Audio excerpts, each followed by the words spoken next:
Sanghvi and સન્સનું હમણાં trailer આવ્યું છે. તો આના મુખ્ય ભૂમિકામાં આપણને જોવા મળે છે મનોજ જોશી, ગૌરવ પાસવાલા, ભાવિની જાની, હિતેન તેજવાની અને ધર્મેશ વ્યાસ. આના સ્ટોરીની એકદમ શોર્ટમાં હું વાત કરું તો એક પરિવાર છે જેમાં પિતા એક બિઝનેસમેન છે અને એ ચાહે છે કે એના જે બંને દીકરા છે એ પણ બિઝનેસમાં આગળ જોડાય, પણ એમાંનો જે એક દીકરો છે એને બિઝનેસમાં જોડાવું નથી, પરંતુ એને કંઈક બીજું કરવું છે.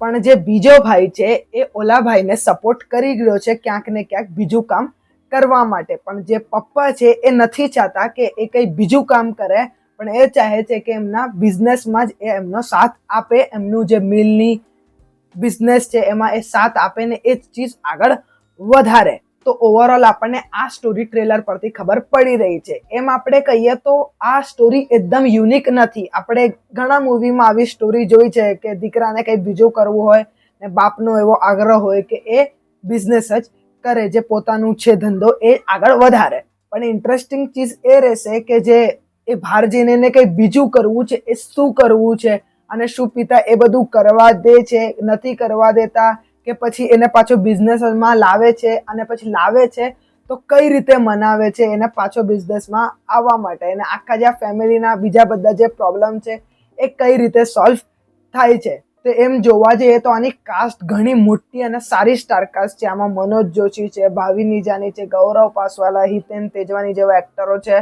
અને ઉપરથી આનું જે પ્રોડક્શન વેલ્યુ પણ આપણને સારી દેખાઈ રહી છે. તો આપણે આશા કરી શકીએ કે આની જે સ્ટોરી પણ છે એ ઇન્ટરેસ્ટિંગ જ હશે.